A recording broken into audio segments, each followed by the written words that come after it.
Okay, so these first couple of minutes are just to explain the way I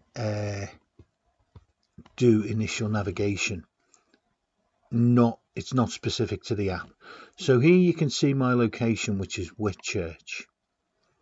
I've zoomed in from the wider view, and you can see on the right of the screen, left of the screen, sorry, there's me there next to Aldi, well, close to Aldi.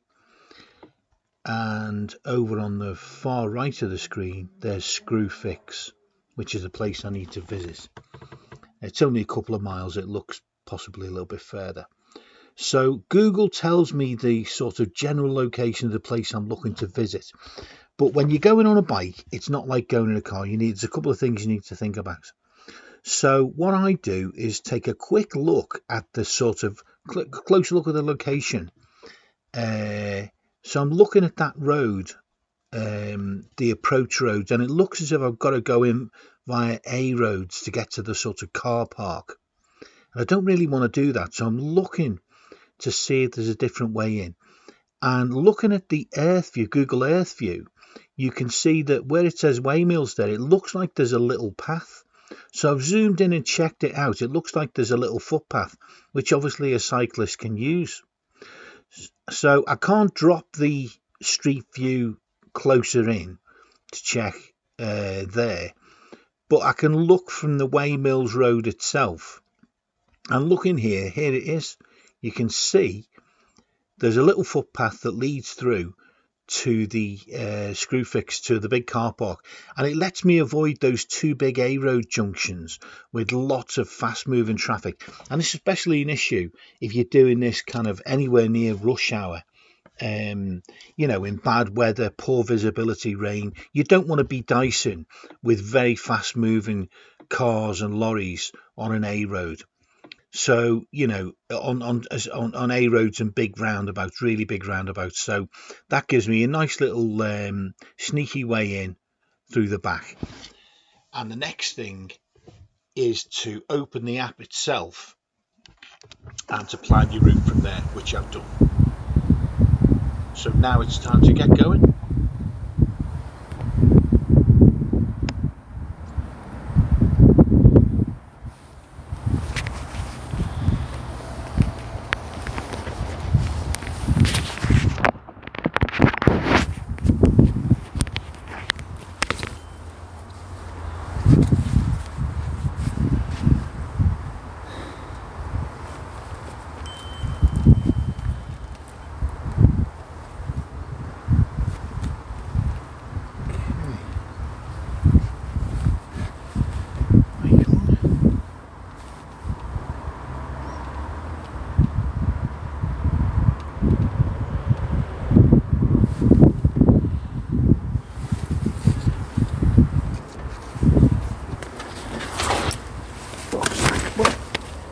Rucksack on.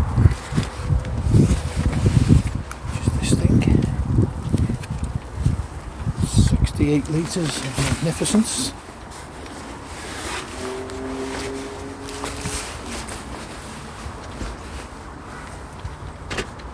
So you can pick up a few Amazon items, whatever, and also space for shopping. So there's that. Mike's already.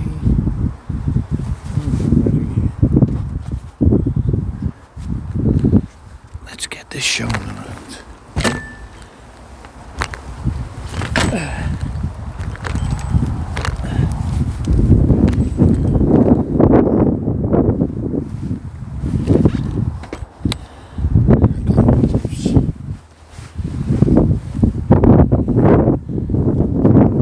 Chilly, very blustery day, so gloves make it a lot more comfortable. Never need these things in summer, obviously, but sadly the weather's turned colder and the gloves have become essential. Right. It's not recording. Okay.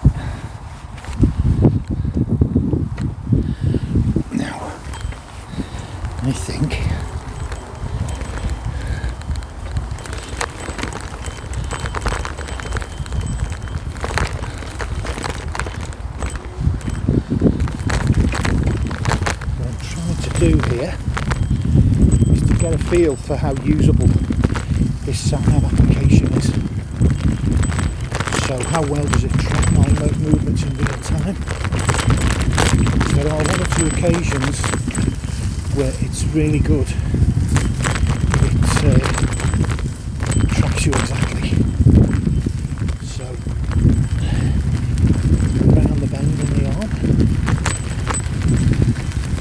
So far so good. Winding hole, you'll see on the map. And indeed there it is. So far so good.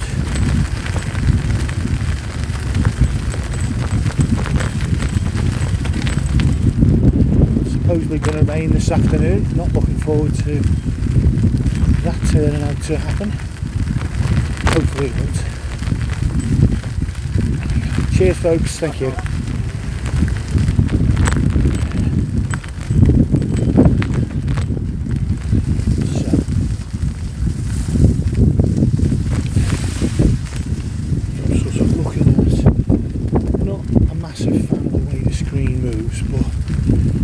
Doable.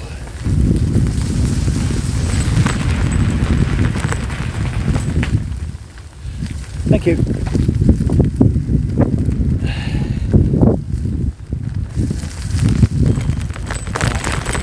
Wouldn't you know? Just felt a spat of rain.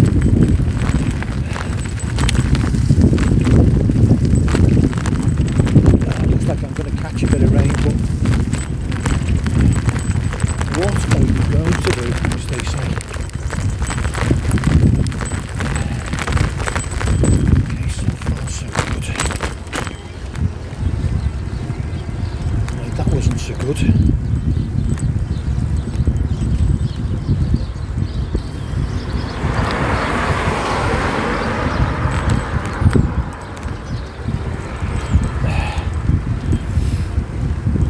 So the display is jiggling round a little bit. I'm just going to go into the pavement, nobody on it. Let these cars go, save any shenanigans being needed. The display wobbles round a little bit, but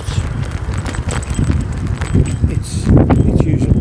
Now, there's a car approaching, so what I'm going to do is I'm going to try the pavement again. Mount the pavement so he can get through without any obstruction.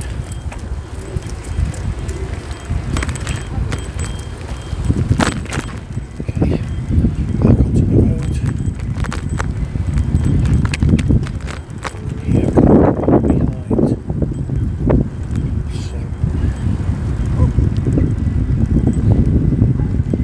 I think now can't.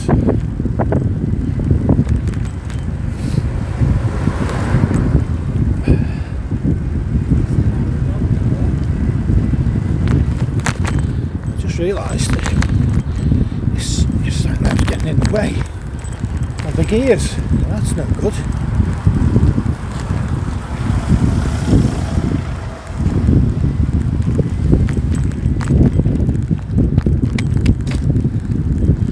So it's a short ride this one, it's only 2 miles.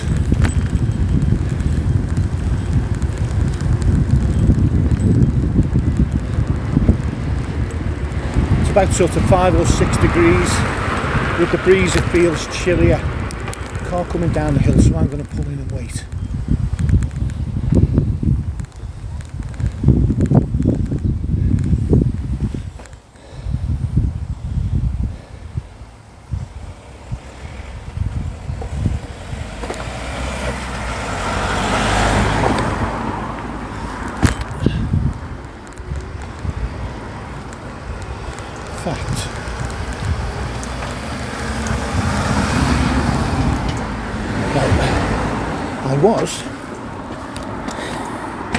I was going to mount the pavement there.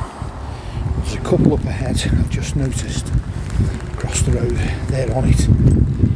There we go. So pavement not an option. Okay.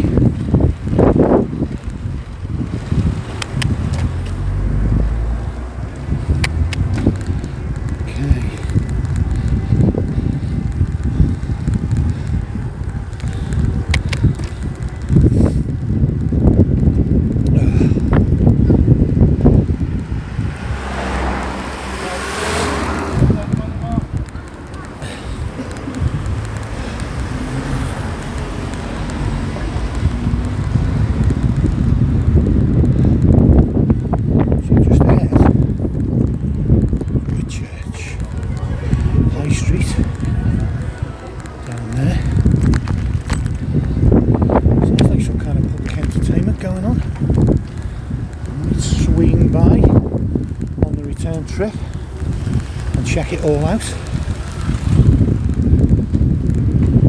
I'm going down a hill, car coming, so I'm going to pull over onto the curb, leave the room, back down onto the road.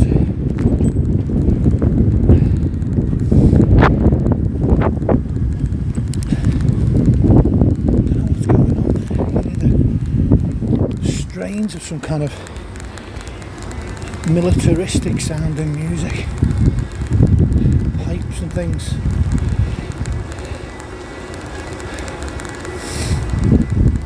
Pity I've just eaten, because normally there'd be like street food around, things like that, and in these little towns the street food's usually pretty good. You know, these kind of more rural, smaller towns, they do a better class of junk food. Okay, no cars coming.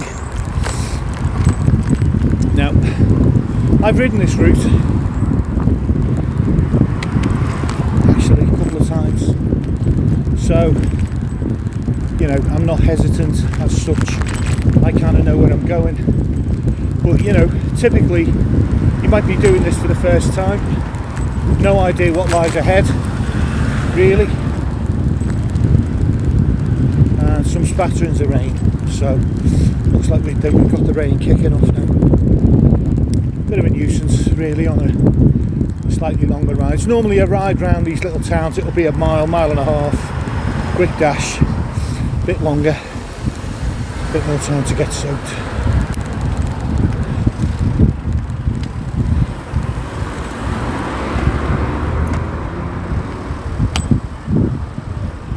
A bit deceptive. There's one turn here, like a sharp left, but the left I want is this one.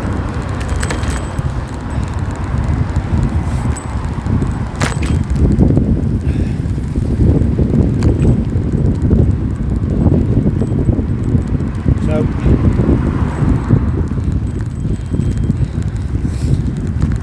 what I'm looking for, some idea how well it tracks. As I said, my position on the map versus my real life position, sometimes not that important, but there's just those one or two little occasions where it becomes quite important, and it's just really handy. Not a showstopper, but it's nice if it works.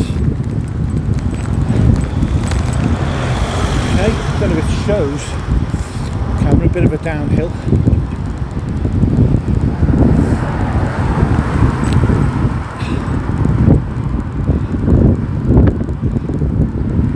The hill which would, on the way back up here, would get me panting on a unpowered bike, but these e-bikes, you know, they make it easy really.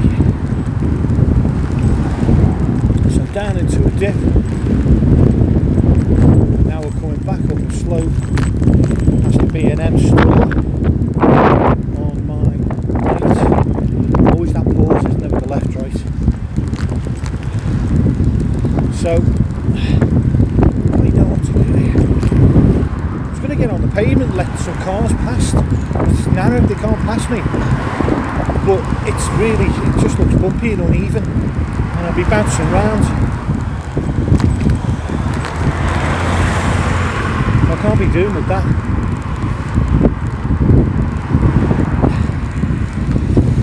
Some of these rural roads, not that much fun. Because the cars move. Cars travel really fast on them, you know. Especially once you get out in the countryside. Not a very comfortable cycling experience, having cars going past at 60. 70. Right, so I've got to come off the road and along a footpath. So a quick look behind me, no cars coming. I'm going to move over to the right and I'm going to go on this little footpath, because if I went straight on, there's a major junction, probably almost as quick to get there, but I'm dicing with the fast traffic again, which neither they nor I probably particularly enjoy. So off the little pavement path. I should have mentioned my objective on this one is Screwfix.